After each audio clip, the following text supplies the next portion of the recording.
Welcome friends. Baakiyalakshmi serial இன்றைக்கி எபிசோடில் வரக்கூடிய சுவாரஸ்யமான சீன்ஸ் பற்றி பார்க்கலாம். கோபி இனியா விஸ்காம்லாம் பண்ணக்கூடாது, கண்டிப்பாக அவள் பிபிஎம் தான் படிக்கணும் அப்படின்னு சொல்லிட்டு இருக்கிறாரு.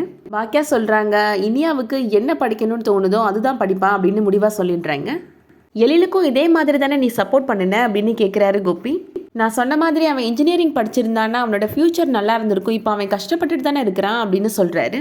அதெல்லாம் எழில் இப்போ என்ன கஷ்டப்படுறான், அவன் நல்லா தான் இருக்கிறான் அப்படின்னு சொல்கிறாங்க பாக்கியா. சீக்கிரமாகவே இன்னொரு படம் பண்ண போகிறான் அப்படின்னு சொல்கிறாங்க.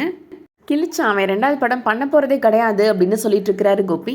எல்லாரும் சேர்ந்து முடிவு பண்ணிட்டீங்கல்ல, நாளை பின்ன என்னோட குழந்தை படித்து முடிச்சுட்டு வேலை இல்லாமல் கஷ்டப்படும் போது தான் உங்களுக்கு தெரியும் அப்படின்னு சொல்லிட்டு போகிறாரு கோபி.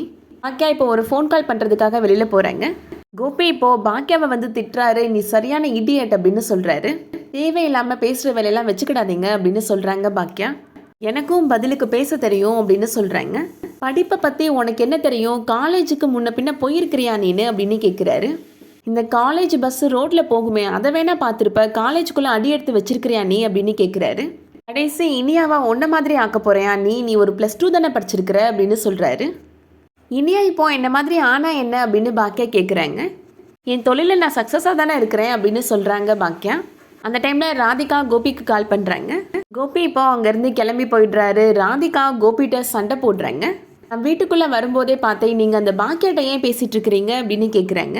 உங்களால் பாக்கியாட்ட பேசாமல் இருக்கவே முடியாதுல்ல, உங்களால் அவளை மறக்கவே முடியல அப்படின்னு ராதிகா சண்டை போடுறாங்க. நான் என்ன பேசிகிட்டு இருந்தேன்னு தெரியாமல் பேசாத ராதிகா அப்படின்னு கோபி சொல்கிறாரு. இனியாவுக்காக நான் பெஸ்ட்டு காலேஜில் பிபிஎம்மோட ஃபார்ம் வாங்கிட்டு வந்திருக்கிறேன் அப்படின்னு சொல்கிறாரு. ஆனால் இனியா விஸ்காம் படிக்கணும்னு சொல்கிறான், அந்த வீட்டில் இருக்கிற எல்லாருமே அதுக்கு சரின்னு சொல்லிட்டு இருக்கிறாங்க அப்படின்னு சொல்கிறாரு. நான் சொல்கிறத கேட்டு செலியன் படித்ததுனால தான் இன்றைக்கி பெரிய கம்ப்யூட்டர் கம்பெனியில் நல்ல வேலையில் இருக்கிறான் அப்படின்னு சொல்கிறாரு. ஆனால் எழில் என்னோட பேச்சை கேட்காம விஸ்காம் பண்ணிவிட்டு இன்றைக்கி லைஃப்பில் செட்டில் ஆகாமல் தானே இருக்கிறான் அப்படின்னு கேட்குறாரு. பாக்கியா எல்லாம் தெரிஞ்ச மாதிரி இனியா விஸ்காம் தான் படிப்பான்னு சப்போர்ட் பண்ணி பேசுகிறான், அதனால தான் சண்டை போட்டுட்டு இருந்தேன் அப்படின்னு சொல்கிறாரு கோபி. நீ என்னடானா அது தெரியாமல் நான் என்னமோ பாக்கியாட்ட பாசமாக பேசிகிட்டு இருக்க மாதிரி சண்டை போடுற அப்படின்னு கேட்குறாரு. சாரி கோபி, நான் தெரியாமல் பேசிட்டேன் அப்படின்னு சொல்லிட்டு இருக்கிறாங்க ராதிகா.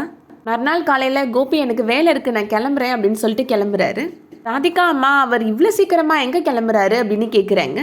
ராதிகா இப்போ கோபிகிட்ட வந்து எங்கே கிளம்புறீங்க இவ்வளோ சீக்கிரமா அப்படின்னு கேட்குறாங்க. மறந்துட்டியா ராதிகா, இன்னைக்கு இனியாவோட காலேஜ் அட்மிஷன் இருக்குது அப்படின்னு சொல்கிறாரு கோபி. சாரி கோபி, நான் மறந்துட்டேன் அப்படின்னு சொல்லிட்டு போகிறாங்க ராதிகா. இனியாவுக்கு ஃபீஸ் கட்டணுமே, அக்கௌண்ட்டில் எவ்வளோ பேலன்ஸ் இருக்குது அப்படின்னு செக் பண்ணி பார்க்குறாரு கோபி. அக்கௌண்ட்டில் 1 lakh rupees மட்டும்தான் இருக்குது. ஆனால் என் குழந்தைக்கு ஃபீஸ் 1.5 லட்சம் ஆச்சே அப்படின்னு யோசிக்கிறாரு. இப்போ கம்பெனிக்கு கால் பண்ணி 50,000 ட்ரான்ஸ்ஃபர் பண்ணி விடுங்க அப்படின்னு சொல்கிறாரு. கம்பெனி ஸ்டாஃப் சொல்கிறாங்க, எல்லாருக்குமே நேற்று சேலரி போட்டாச்சு சார், மினிமம் பேலன்ஸ் தான் சார் இருக்குது அப்படின்னு சொல்கிறாரு. என் கம்பெனியில் வேலை பார்க்குற எல்லாரும் சம்பளம் வாங்கிக்கோங்க, ஆனால் எனக்கு மட்டும் பணம் இல்லையா அப்படின்னு கோவப்பட்டு கட் பண்ணிடுறாரு கோபி. 50,000க்கு என்ன பண்ணுறது, ராதிகாட்ட கேட்டுடலாமா அப்படின்னு யோசிச்சுட்டு இருக்கிறாரு. ராதிகா இப்போ அவங்க வராங்க. கோபி ராதிகாட்ட சொல்கிறாரு, இனியாவுக்குலாம் காலேஜ் ஃபீஸ்லாம் நிறையா இருக்குது அப்படின்னு சொல்கிறாரு. ராதிகா சொல்கிறாங்க, ஆமாம் நம்ம மயுவுக்கே நிறையா கட்டுறோம்ல ஸ்கூலில் ஃபீஸு, அப்போ காலேஜுக்கு அதிகமாக தான் இருக்கும் அப்படின்னு சொல்கிறாங்க. நீங்கள் ஃபீஸ் கட்டுறதுக்கு நான் ஏதாவது சொல்லுவேன்னு நினைக்காதீங்க, நீங்கள் தாராளமாக ஃபீஸ் கட்டுங்க, நான் எதுவும் சொல்ல மாட்டேன் அப்படின்னு சொல்லிட்டு போயிடுறாங்க ராதிகா. ஒரு 50,000 ட்ரான்ஸ்ஃபர் பண்ணிவிடு அப்படின்னு கேட்குறதுக்கு முன்னாடியே ஃபீஸ் நீங்கள் கட்டுங்கன்னு சொல்லிட்டு போயிட்டாலே இவ அப்படின்னு சொல்லி யோசிக்கிறாரு கோபி. அடுத்ததா பாக்கியா வீட்டில் நடக்கிறத காமிக்கிறாங்க. இனியா இப்போது காலேஜுக்கு கிளம்பிட்டு இருக்கிறாங்க. இனிமேல் இந்த யூனிஃபார்ம் ரெட்டஜடெல்லாம் போட வேணாம், அதை நினச்சாலே எனக்கு ரொம்ப சந்தோஷமாக இருக்குது அப்படின்னு சொல்லிட்டு இருக்கிறாங்க. உங்கள் காலேஜில் இப்போ யூனிஃபார்ம்லாம் இல்லையா அப்படின்னு செலியன் கேட்குறாரு. எந்த காலேஜில்னே யூனிஃபார்ம் இருக்கும் அப்படின்னு கேட்குறாங்க இனியா. நான் படிக்கிறப்பெல்லாம் காலேஜுக்கு யூனிஃபார்ம் தான் போட்டுட்டு போனேன் அப்படின்னு சொல்கிறாரு செலியன். பாக்கியாமே இப்போ அங்கே வந்துடுறாங்க. தாத்தா காலில் விழுந்து ஆசீர்வாதம் வாங்கிக்கோமா அப்படின்னு சொல்கிறாங்க இனியாட்ட. பாக்கியா இனியாட்ட சொல்கிறாங்க, நீ காலேஜில் போய் நல்லா படிக்கணும், யூனிவர்சிட்டி ஃபர்ஸ்ட் வாங்கணும் அப்படின்னு சொல்கிறாங்க. வேணா கூட வரட்டுமாமா அப்படின்னு செலியன் கேட்குறாரு. அதெல்லாம் நான் பார்த்துக்கிறேன்டா, ஐ கேன் மேனேஜ் அப்படின்னு சொல்கிறாங்க பாக்கியா. இனியாவோட காலேஜ் ஃபீஸை வேணா நான் கொடுக்கட்டுமாமா அப்படின்னு கேட்குறாரு செலியன். நீ கேட்டதே போதும்பா, நான் பார்த்துக்கிறேன் அப்படின்னு சொல்லிடுறாங்க பாக்கியா. பாக்கியா இப்போ இனியாவை கூப்பிட்டுட்டு காலேஜுக்கு போகிறாங்க. காலேஜை பார்த்த உடனே இப்போது பாக்கியா ரொம்ப சந்தோஷப்படுறாங்க. ரொம்ப பெரிய காலேஜாக இருக்குல்ல, நல்லா இருக்குல்ல அப்படின்னு சொல்கிறாங்க. அதுக்காக இங்கேயே நின்றுட்டுருக்க போறியாமா, வாமா உள்ள அப்படின்னு கூட்டிகிட்டு போகிறாங்க இனியா. அதோட இன்னைக்கான எபிசோட் முடியுது.